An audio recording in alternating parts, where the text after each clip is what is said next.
साईं। अध्याय 2। ग्रंथ लेखन का ध्येय, कार्य आरंभ में असमर्थता और साहस, गर्मागर्म बहस, अर्थपूर्ण उपाधि, हेमाडपंथ, गुरु की आवश्यकता। गत अध्याय में ग्रंथकार ने अपने मौलिक ग्रंथ श्री साईं सच्चरित्र में उन कारणों पर प्रकाश डाला था जिनके द्वारा उन्हें ग्रंथ रचना के कार्य को आरंभ करने की प्रेरणा मिली। अब वे ग्रंथ पठन के योग्य अधिकारियों तथा अन्य विषयों का इस अध्याय में विवेचन करते हैं। ग्रंथ लेखन का हेतु, किस प्रकार विषूचिका के रोग के प्रकोप को आटा पिसवाकर तथा उसको ग्राम के बाहर फेंकवा कर रोका तथा उसका उन्मूलन किया, बाबा की इस लीला का प्रथम अध्याय में वर्णन किया जा चुका है। मैंने और भी लीलाएं सुनी जिनसे मेरे हृदय को अति आनंद हुआ और यही आनंद का स्रोत काव्य रूप में प्रकट हुआ। मैंने ये भी सोचा कि इन महान आश्चर्यजनक लीलाओं का वर्णन बाबा के भक्तों के लिए मनोरंजक एवं शिक्षाप्रद सिद्ध होगा तथा उनके पाप समूल नष्ट हो जाएंगे। इसलिए मैंने बाबा की पवित्र जीवन गाथा और उनके मधुर उपदेशों का लेखन प्रारंभ कर दिया। श्री साईं की जीवनी ना तो उलझनपूर्ण है और ना ही संकीर्ण है, वरन सत्य और आध्यात्मिक मार्ग का वास्तविक दिग्दर्शन कराती है। कार्य आरंभ करने में असमर्थता और साहस। श्री हेमाडपंथ को ये विचार आया कि मैं इस कार्य के लिए उपयुक्त पात्र नहीं हूँ। मैं तो अपने परम मित्र की जीवनी से भी भली भांति परिचित नहीं हूँ और ना ही अपनी प्रकृति से। तब फिर मुझ सरीखा मूढ़मती भला एक महान संत पुरुष की जीवनी लिखने का दुस्साहस कैसे कर सकता है। अवतारों की प्रवृत्ति के वर्णन में वेद भी अपनी असमर्थता प्रकट करते हैं। किसी संत का चरित्र समझने के लिए स्वयं को पहले संत होना नितांत आवश्यक है। फिर मैं तो उनका गुणगान करने के सर्वथा अयोग्य ही हूँ। संत की जीवनी लिखने में एक महान साहस की आवश्यकता है और कहीं ऐसा न हो कि 4 लोगों के समक्ष हास्य का पात्र बनना पड़े। इसलिए श्री साईं बाबा की कृपा प्राप्त करने के लिए मैं ईश्वर से प्रार्थना करने लगा। महाराष्ट्र के संत श्रेष्ठ श्री ज्ञानेश्वर महाराज का कथन है कि संत चरित्र के रचयिता से परमात्मा अति प्रसन्न होता है। तुलसीदास जी ने भी कहा है कि साधु चरित शुभ सरिस कपासु, निरस विशद गुणमय फल जासु, जो सह दुख पर छिद्र दुरावा, वंदनीय जहि जग जस पावा। भक्तों को भी संतों की सेवा करने की इच्छा बनी रहती है। संतों की कार्य पूर्ण करा लेने की प्रणाली भी विचित्र ही है। यथार्थ प्रेरणा तो संत ही किया करते हैं, भक्त तो निमित्त मात्र, या कहिए कि कार्य पूर्ति के लिए एक यंत्र मात्र है। उदाहरणार्थ शक 1700 में कवि महीपति को संत चरित्र लेखन की प्रेरणा हुई। ईश्वर ने संतों में अंतः प्रेरणा पैदा की और कार्य पूर्ण हो गया। इसी प्रकार शक 1800 में श्री दासगणों की सेवा स्वीकार हुई। महीपति ने 4 काव्य रचे, भक्त विजय, संत विजय, भक्त लीलामृत और संत लीलामृत, और दासगणों ने केवल 2, भक्त लीलामृत और संत कथामृत, जिसमें आधुनिक संतों के चरित्रों का वर्णन है। भक्त लीलामृत के अध्याय 31, 32 और 33 तथा संत कथा अमृत के 91 अध्याय में श्री साईं बाबा की मधुर जीवनी तथा अमूल्य उपदेशों का वर्णन सुंदर एवं रोचक ढंग से किया गया है। उनका उद्धरण श्री साईं लीला पत्रिका में अंक 11, 12 और 17वें में दिया गया है। पाठकों से इनके पठन का अनुरोध है। इसी प्रकार श्री साईं बाबा की अद्भुत लीलाओं का वर्णन एक बहुत सुंदर छोटी सी पुस्तिका श्री साईनाथ भजनमाला में किया गया है। इसकी रचना बांद्रा की श्रीमती सावित्रीबाई रघुनाथ तेंदुलकर ने की है। श्री दास गनु महाराज ने भी श्री साईं बाबा पर कई मधुर कविताएं लिखी हैं। एक और भक्त अमीदास भवानी मेहता ने भी बाबा की कुछ कथाओं को गुजराती में प्रकाशित किया है। साईं प्रभा नामक पत्रिका में भी कुछ लीलाएं शिरडी के दक्षिणा भिक्षा संस्थान द्वारा प्रकाशित की गई हैं।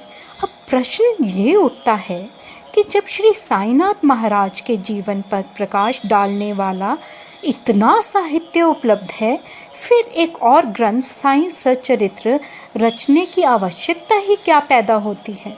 इसका उत्तर केवल यही है कि श्री साईं बाबा की जीवनी सागर के सदृश अगाध, विस्तृत और अथाह है। यदि उसमें गहरे गोते लगाए जाएं तो ज्ञान एवं भक्ति रूपी अमूल्य रत्नों की सहज ही प्राप्ति हो सकती है, जिनसे मुमुक्षुओं को बहुत लाभ होगा। श्री साईं बाबा की जीवनी, उनके दृष्टांत एवं उपदेश महान आश्चर्य से परिपूर्ण हैं। दुख और दुर्भाग्यग्रस्त मानवों को इनसे शांति और सुख प्राप्त होगा तथा लोक व प्रलोक में श्रेयस की प्राप्ति होगी। यदि श्री साईं बाबा के उपदेशों का, जो कि वैदिक शिक्षा के समान ही मनोरंजक और शिक्षाप्रद हैं, ध्यानपूर्वक श्रवण एवं मनन किया जाए तो भक्तों को अपने मनोवांछित फल की प्राप्ति हो जाएगी, अर्थात ब्रह्म से अभिन्नता, अष्टांग योग की सिद्धि और समाधि, आनंद आदि की प्राप्ति सरलता से ही हो जाएगी। यह सोचकर ही मैंने चरित्र की कथाओं को संकलित करना प्रारंभ कर दिया। साथ ही यह विचार भी आया कि मेरे लिए सबसे उत्तम साधना भी केवल यही है, जो भोले भाले प्राणी श्री साईं बाबा के दर्शनों से अपने नेत्र सफल करने में के सौभाग्य से वंचित रहे हैं, उन्हें ये चरित्र अति आनंददायक प्रतीक होगा। अतः मैंने भी अपना अहंकार उनके श्री चरणों पर न्योछावर कर दिया। मैंने सोचा कि अब मेरा पथ अति सुगम हो गया है और बाबा मुझे इहलोक और परलोक में सुखी बना देंगे। मैं स्वयं बाबा की आज्ञा प्राप्त करने का साहस नहीं कर सकता था। अतः मैंने श्री माधवराव उपनाम श्यामा से, जो कि बाबा के अंतरंग भक्तों में से थे, इस हेतु प्रार्थना की। उन्होंने इस कार्य के निमित्त श्री साईं बाबा से विनम्र शब्दों में इस प्रकार प्रार्थना की, ये अन्ना साहेब आपकी जीवनी लिखने के लिए अति उत्सुक हैं, परंतु आप कृपया ऐसा ना कहना कि मैं तो एक फ़कीर हूँ तथा मेरी जीवनी लिखने की आवश्यकता ही क्या है। आपकी केवल कृपा और अनुमति से ही ये लिख सकेंगे, अथवा आपके श्री चरणों का पुण्य प्रताप ही इस कार्य को सफल बना देगा। आपकी अनुमति तथा आशीर्वाद के अभाव में कोई भी कार्य यशस्वी नहीं हो सकता। ये प्रार्थना सुनकर बाबा को दया आ गई। उन्होंने आश्वासन और उदी देकर अपना वरद हस्त मेरे मस्तक पर रखा और कहने लगे कि इन्हें जीवनी और दृष्टांतों को एकत्रित कर लिपिबद्ध करने दो। मैं इनकी सहायता करूँगा। मैं स्वयं ही अपनी जीवनी लिखकर भक्तों की इच्छा पूर्ण करूँगा, परंतु इनको अपना अहम त्याग कर मेरी शरण में आना चाहिए। जो अपने जीवन में इस प्रकार आचरण करता है उसकी मैं अत्यधिक सहायता करता हूँ। मेरी जीवन कथाओं की बात तो सहज है, मैं तो इन्हें घर बैठे अनेक प्रकार के से सहायता पहुँचाता हूँ। जब इनका अहम पूर्णतः नष्ट हो जाएगा और खोजने पर लेश मात्र भी ना मिलेगा, तब मैं इनके अंतःकरण में प्रकट होकर स्वयं ही अपनी जीवनी लिखूंगा। मेरे चरित्र और उपदेशों के श्रवण मात्र से ही भक्तों के हृदय में श्रद्धा जागृत होकर सरलतापूर्वक आत्मानुभूति एवं परमानंद की प्राप्ति हो जाएगी। ग्रंथ में अपने मत का प्रतिपादन और दूसरों का खंडन तथा अन्य किसी विषय के पक्ष या विपक्ष में व्यर्थ के वाद विवाद की कुछ चेष्टा नहीं होनी चाहिए। अर्थपूर्ण उपाधि हेमाड़ पंथ। वाद विवाद शब्द से हमको स्मरण हो आया कि मैंने पाठकों को वचन दिया है कि हेमाड़ पंथ उपाधि किस प्रकार प्राप्त हुई इसका वर्णन करूँगा। अब मैं उसका वर्णन करता हूँ। श्री काका साहेब दीक्षित व नाना साहेब चांदोरकर मेरे अति घनिष्ठ मित्रों में से थे। उन्होंने मुझसे शिरडी जाकर श्री साईं बाबा के दर्शनों का लाभ उठाने का अनुरोध किया। मैंने उन्हें वचन दिया, परंतु बाधा आ जाने के कारण मेरी शिरडी यात्रा स्थगित हो गई। मेरे एक घनिष्ठ मित्र का पुत्र लोनावला में रोगाग्रस्त हो गया था। उन्होंने सभी संभव आदि भौतिक और आध्यात्मिक उपचार किए, परंतु सभी प्रयत्न निष्फल हुए और ज्वर किसी प्रकार भी कम न हुआ। अंत में उन्होंने अपने गुरुदेव को उसके सिरहाने पिटलाया, परंतु परिणाम पूर्वत ही हुआ। ये घटना देखकर मुझे विचार आया कि जब गुरु एक बालक के प्राणों की भी रक्षा करने में असमर्थ है, तब उनकी उपयोगिता ही क्या है, और जब उनमें कोई सामर्थ्य ही नहीं, तब फिर शिरडी जाने से क्या प्रयोजन। ऐसा सोचकर मैंने यात्रा स्थगित कर दी, परंतु जो होना है वह तो होकर ही रहेगा। और वह इस प्रकार हुआ। प्रांताधिकारी नाना साहेब चांदोरकर बसई के दौरे पर जा रहे थे। वे ठाणा से दादर पहुँचे तथा बसई जाने वाली गाड़ी की प्रतीक्षा कर रहे थे। उसी समय बांद्रा लोकल आ पहुंची, जिसमें बैठकर वे बांद्रा पहुंचे तथा शिरडी यात्रा स्थगित करने के लिए मुझे आड़े हाथों लिया। नाना साहेब का तर्क मुझे उचित तथा सुखदायी प्राप्त हुआ और इसके फलस्वरूप मैंने उसी रात्रि शिरडी जाने का निश्चय किया और सामान बांधकर शिरडी को प्रस्थान कर दिया। मैंने सीधे दादर जाकर वहां से मनमाड़ की गाड़ी पकड़ने का कार्यक्रम बनाया। इस निश्चय के अनुसार मैंने दादर जाने वाली गाड़ी के डिब्बे में प्रवेश किया। गाड़ी छूटने ही वाली थी कि इतने में एक यवन मेरे डिब्बे में आया और मेरा सामान देखकर मुझसे मेरा गंतव्य स्थान पूछने लगा। मैंने अपना कार्यक्रम उससे बतला दिया।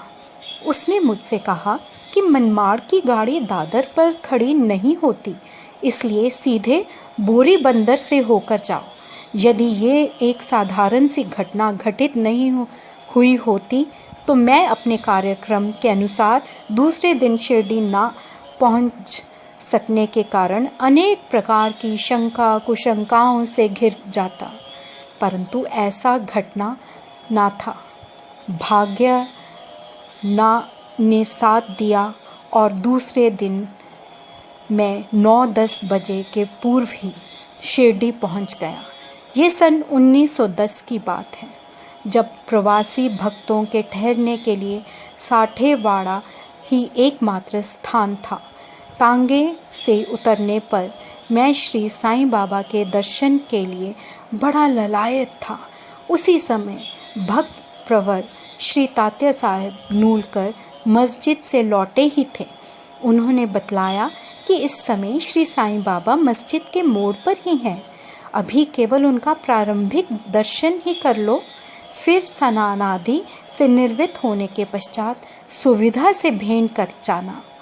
ये सुनते ही मैं दौड़ कर गया और बाबा की चरण वंदना की।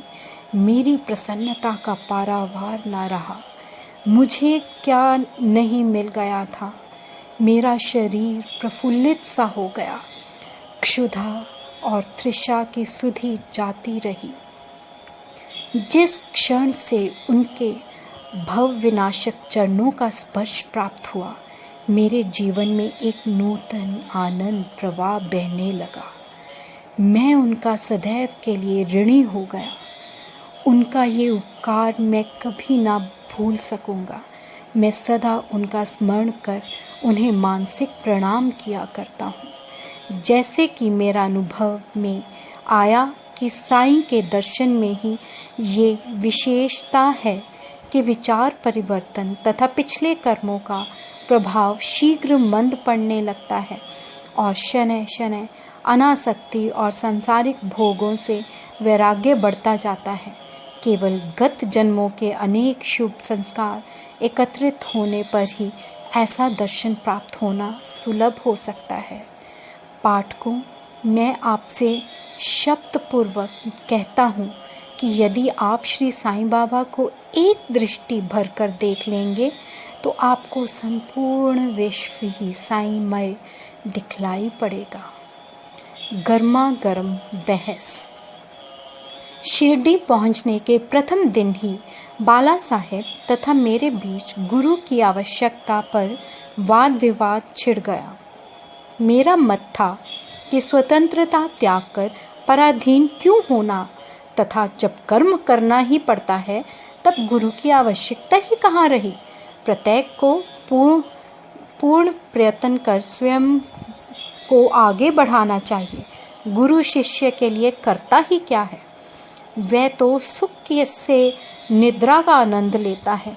इस प्रकार मैंने स्वतंत्रता का पक्ष लिया और बाला साहेब ने प्रारब्ध का।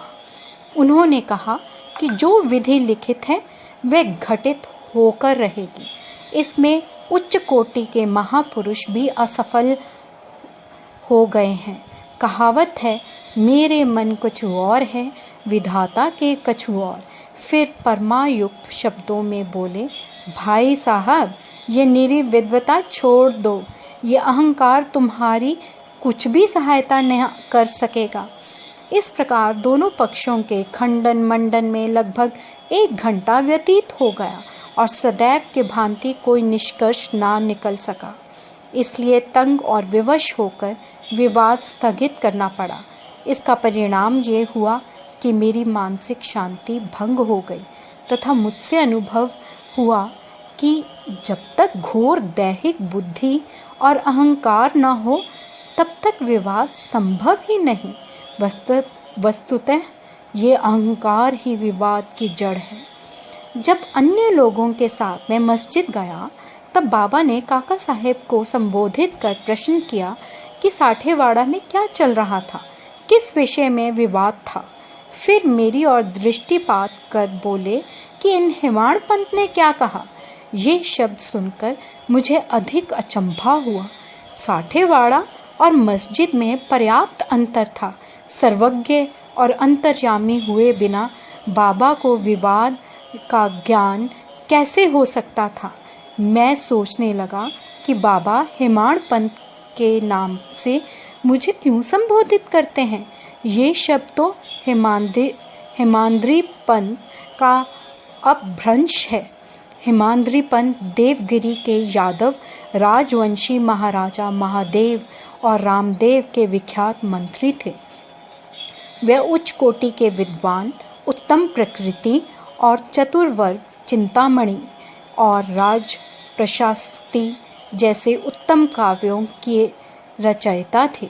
उन्होंने ही हिसाब किताब रखने की नवीन प्रणाली का आविष्कार किया था और बही खाते की पद्धति को जन्म दिया था। और कहाँ मैं इसके विपरीत एक अज्ञानी, मूर्ख और मंदमती हूँ। अतः मुझे मेरी समझ में ये न आ सका कि मुझे इस विशेष उपाधि से विभूषित करने का क्या तात्पर्य है।